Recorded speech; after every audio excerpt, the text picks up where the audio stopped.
mountain valley. Right, and instead of just moving knights and pawns around, the pieces you are playing with are, thousands of cars hurtling down an interstate. Exactly. You're dealing with sprawling local government buildings, multi-million-dollar luxury resorts, entire residential... Oh, hey, our listener wants to join in. What's up? Can you hear me okay? What's today's date?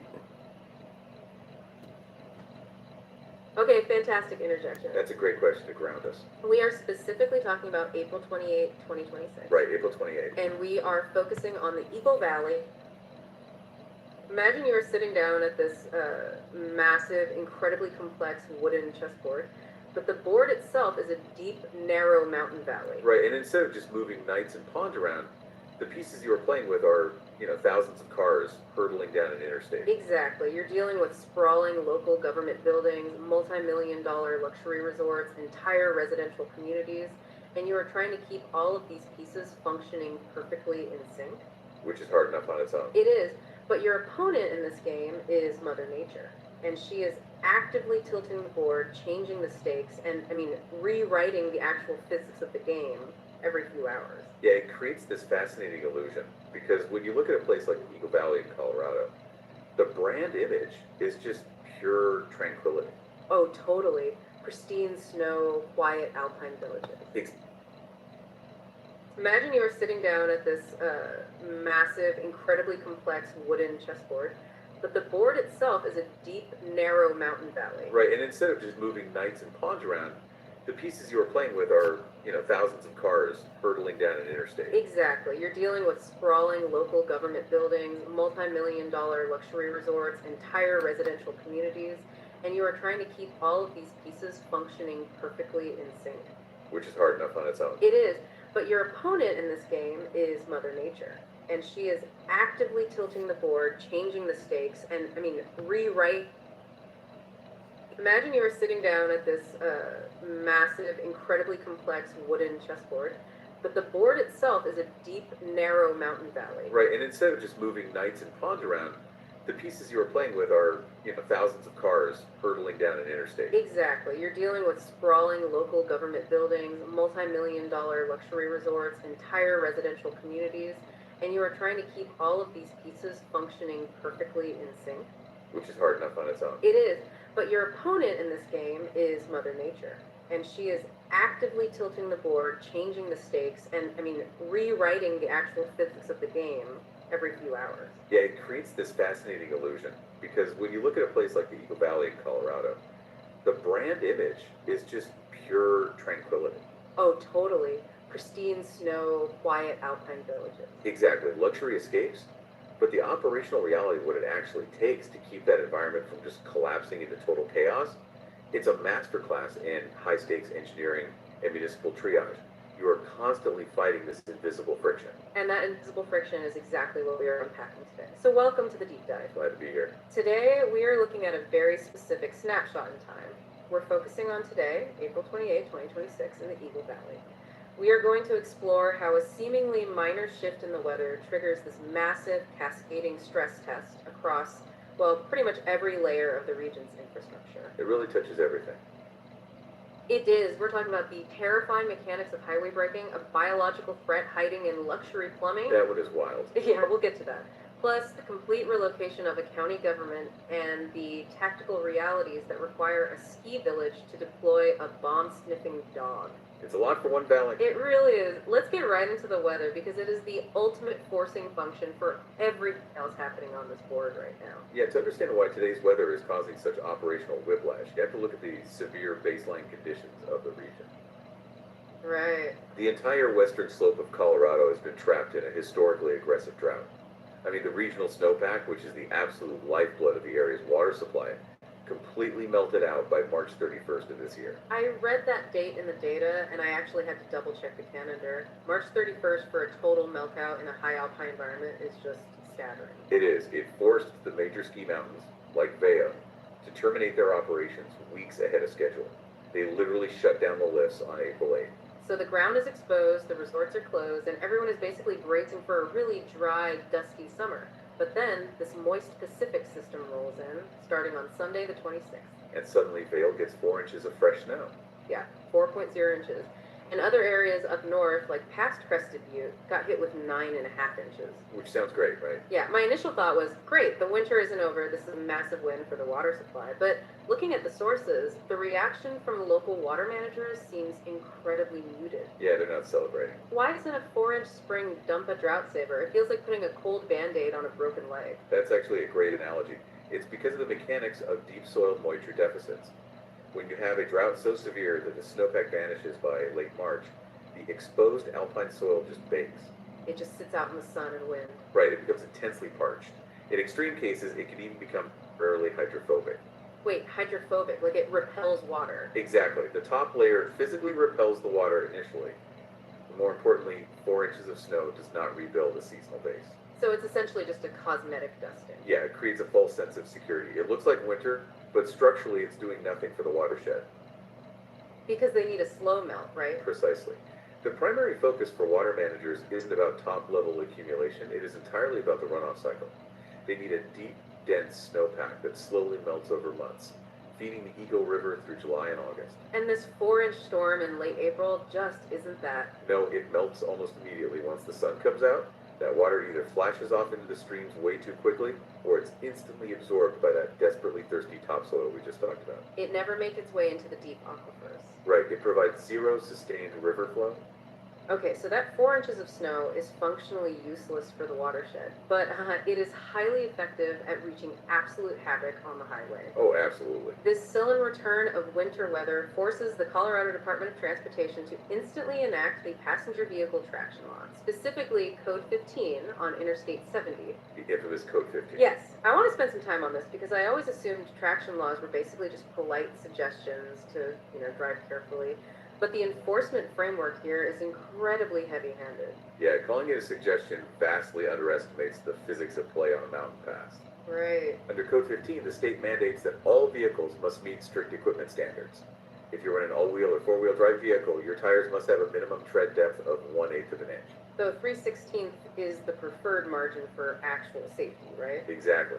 And if you are driving a two-wheel drive vehicle, you are legally required to have dedicated snow tires or tires specifically carrying the mud and snow designation, the M+S. Okay, so I've always been a little confused by the tire designations. What is actually happening at a microscopic level that makes an M+S tire or a dedicated winter tire legally acceptable, while my standard all-season tires are suddenly illegal? It essentially comes down to two primary engineering factors, rubber compounds and siping.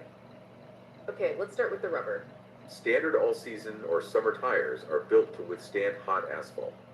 Because of that, the rubber compounds they use have a high glass transition temperature. Meaning what exactly? Meaning when the ambient temperature drops below about 45 degrees Fahrenheit, that rubber physically hardens. It turns into a hockey puck. Oh wow, so you just slide. You have zero grip. Dedicated winter tires, on the other hand, are manufactured with higher silicon content and specialized polymers. So the rubber remains soft and pliable even in freezing temperatures. Okay, that explains the material. But what about the physical tread? I see police officers out there doing the quarter test. Yes, the classic quarter test. You stick an upside-down Washington quarter into the tread, and if you can see the top of George Washington's head, your tire is legally non-compliant. But why 1/8 of an inch specifically? Because of water and slush evacuation. As your tire rolls over the snowy highway, the weight of the car actually melts the top microlayer of ice. Wait, really? So you're driving on water? You are actually driving on a microscopic layer of water. So the deep channels in the tread, combined with thousands of tiny hair-like slits called siping, act as a pump. Ah, I see. They suck the water up and spit it out the back, allowing the actual rubber blocks to bite into beneath. If your tread is shallower than 1/8 of an inch, the pump fails. The water has nowhere to go. Exactly, you hydroplane on slush. Which brings me to me, which is genuinely terrifying. The state troopers use a specific braking differential to justify these rules. And the numbers are stark. They really are. Put yourself in the driver's seat for a second. You are driving an SUV traveling at 60 miles per hour on snowy pavement down Vale Pass. If you have those pliable, heavily siped winter tires we just talked about, it takes you 310 feet to come to a complete stop. Right. And 310 feet is already a full football field of braking. It's a long way, but now imagine making that exact same drive at 60 miles per hour, but you decided to keep your hardened all-season tires on the car. You hit the brakes. You now require 668 feet to stop. It's just unbelievable. That is a 358-foot stopping distance differential. That is an entire extra football field of uncontrollable sliding. Yeah, you are hurtling down a 7% mountain grade. You're standing on the brake pedal, the anti-lock brakes are stuttering, and your vehicle just keeps sliding for another 350 feet past where you expected to stop? That is a catastrophic multi-car pileup just waiting to happen. Exactly, but here's where I struggle with the state's logic. I'm looking at the penalties for violating Code 15. Right. The minimum fine for getting caught with non-compliant tires is around $130. If your lack of traction causes you to crash and block a lane, it jumps to over $650. Yes. But is a $130 fine really a deterrent when a single set of proper snow tires costs over $800? From a purely economic standpoint, no, it isn't a perfect deterrent. But the fines are a triage mechanism. You have to consider the fragility of the corridor. Interstate 70 is definitely fragile. It's not just a road to go skiing, it is the sole economic and logistical artery connecting the eastern plains to the western half of the United States. That's a good point. Almost 60% of all traffic delays on this corridor are caused by vehicular incidents, not sheer volume. When one driver fails that quarter test, loses traction, and jackknifes across 2 lanes, they sever that artery. So the state is just desperately trying to engineer human behavior using whatever financial levers they have. Just to keep the physics of the highway from collapsing, yeah. But while the state highway patrol is managing that external weather-driven chaos, Eagle County officials are battling a completely different internal crisis. A very different kind of crisis. And this one is biological. The breaking news today is that Eagle County Public Health is actively investigating cases of Legionnaire's disease at the Ritz-Carlton Bachelor Gulch. This is such a perfect example of how the illusion of mountain tranquility masks massive, complex infrastructure. Right, because we think of a luxury resort as a place with roaring fireplaces and perfectly folded towels. Exactly. We don't think about the miles of industrial plumbing, the massive cooling towers, and the complex water heating systems hidden right behind the drywall. And that infrastructure is exactly where a threat like this incubates. I don't want to get bogged down in a medical textbook here, but Legionnaire's isn't something you catch from a sneeze. No, not at all. It is a severe, sometimes fatal form of pneumonia caused by inhaling aerosolized water droplets contaminated with Legionella bacteria. It's incredibly serious. I am just trying to fathom how a massive flagship property handles the operational nightmare of a public health investigation like this. Health inspectors have to be ripping apart their utility rooms. Well, to understand the vulnerability, you really have to look at the mechanics of commercial water systems during shoulder season. Okay, break that down for me. So, mountain resorts experience massive fluctuations in occupancy. During the peak of ski season, thousands of guests are taking showers, flushing toilets, running taps. Lots of water moving. Right, the water in the massive internal plumbing network is constantly flowing and being replenished with fresh, municipally treated water. But the ski season ended abruptly on April 8th because of the drought we talked about. Exactly, the resort essentially emptied out. Which creates stagnation. Bingo. When water stops flowing dynamically through a massive building, the residual chlorine from the municipal supply dissipates. Oh, wow. And the temperature in certain dead legs of the piping might hover in the danger zone, which is usually between 77 and 113 degrees Fahrenheit. So it's basically an incubator. It is. This allows microscopic scale and sediment to build up, creating biofilm inside the pipes.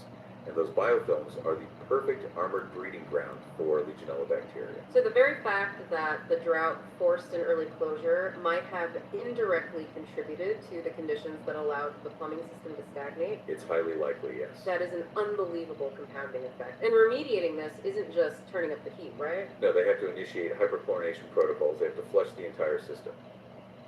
Meanwhile, they are bleeding massive amounts of revenue from the lost late season ski traffic. And now they have to manage guest panic, potential room closures, and coordination with epidemiologists. The friction is just immense. I can't even imagine the PR side of this. Managing a luxury gland relies entirely on the perception of pristine safety. The moment a guest associates your property with a waterborne bacterial infection, the economic damage can take years to repair. The staff isn't just managing the transition to spring operations. They are actively engaging in epidemiological containment, which really highlights the necessity of highly coordinated local government. I mean, you cannot fight a 600-foot highway slide, a historic water shortage, and a complex public health emergency at a major employer if your civic departments are scattered and inefficient. You really can. The sheer volume of crises requires centralization, and that operational necessity is driving arguably the biggest long-term story in the Valley today. the massive geographic shift of the Eagle County government. The administrative map of the region is actively being redrawn as we speak. It is. Eagle County is executing a highly compressed transitions of key government operations. They are abandoning their aging facilities in Avon and moving operations down valley to the newly constructed Eagle County Commons in Edwards. And the timeline they are attempting is incredibly aggressive. Aggressive is an understatement. The Avon office officially shutters on May 4th. Right. Just 3 days later, on May 7th, the clerk and recorder operations have to be fully functional in Edwards. By May 11th, the Public Health and Human Services Department, the exact people currently managing that Legionnaires outbreak, by the way, must be fully operational in the new building. It's a complete relocation of the civic apparatus in a matter of days. I keep trying to visualize the logistics of this. It's like trying to swap out the engine of a commercial airplane while it's actively navigating a thunderstorm. That's pretty accurate. The logistical friction is high, but the strategic imperative really demands it. The county is operating under a key policy pillar they call Build Tomorrow's Workforce today. Right, I saw that in the memos. Moving the government center to Edwards is the physical manifestation of acknowledging where the workforce actually exists in 2026. And that is the core issue, isn't it? Because for decades, the wealth, the focus, and the municipal gravity of the Eagle Valley have been heavily concentrated in the east, in the immediate Vale Fork. Yeah. But the socioeconomic reality has completely fractured that model. I mean, the working class residents, the people who actually plow the snow off I-70, run the hyperchlorination protocols at the resorts, and staff the local businesses, they have been completely priced out of the Upper Valley. It's a classic resort town problem. They have migrated westward, down valley, just to survive the housing market. And the infrastructure must follow the population it serves. If your essential civic services like vehicle registration, human services, public health resources are located 30 minutes away from the people who actually need to access them on their lunch breaks, your government is failing. Basically, they're moving the brain of the valley closer to its actual nervous system. That's a great way to put it. Centralizing the Eagle County Commons in Edwards cuts down on transit times. It acknowledges the demographic reality. The center of gravity for the working population has shifted west, and the government is finally tethering itself to that new reality. But while the county government is chasing the workforce westward, the local municipalities in the Upper Valley are doubling down on securing the high-density tourist cores. Yeah, physical infrastructure is adapting, but so is the tactical apparatus. Which brings us to the most surprising piece of our sword stack today. I want to look at the Vale Police Department's newest team member, Canine Goldie. Canine Goldie. He's a highly specialized explosive detection dog. According to the department's operational updates, Goldie and his handler, Detective Geno, just returned from completing a rigorous 200-hour certification course at Shallow Creek Kennels. That's a top-tier training facility. Let me play the skeptic for a minute, though. I understand the need for avalanche rescue dogs. I understand standard police canines for drug interdiction or suspect tracking on the highway. But a dedicated bomb-sniffing dog patrolling the cobblestone streets of Vale Village. When I think of a ski town, I think of hot cocoa and gondola rides. This feels like paranoid overkill. Are we really expecting tactical explosive threats at a ski resort? It definitely shatters that snow globe image, but it reflects a very sobering reality about global threat matrices. How so? Vale is not just a place to ski. It is a globally recognized brand. It hosts international dignitaries, massive corporate summits, and high-profile cultural events. That's true. In the eyes of international or domestic security analysts, a globally recognized resort is classified as a high-value soft target.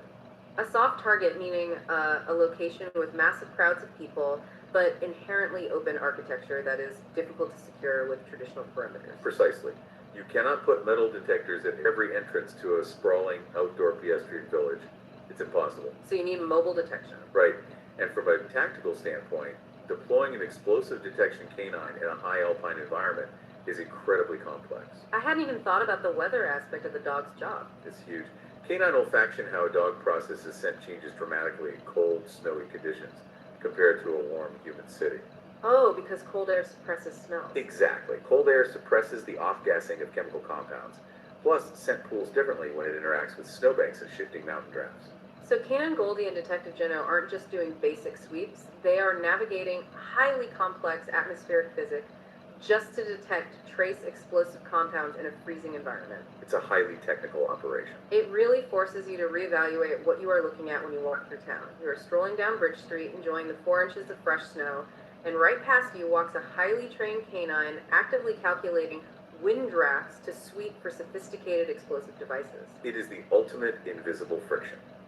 It really is. And it requires an entirely different operational mindset from the local police force. They're no longer just managing rowdy bar crowds or lost tourists. They are actively securing international pedestrian corridors. It really encapsulates the overarching theme of this entire discussion, the constant, aggressive calibration required to maintain the illusion of a peaceful mountain town. It's a 247 job. It is staggering when you pull all of these threads together.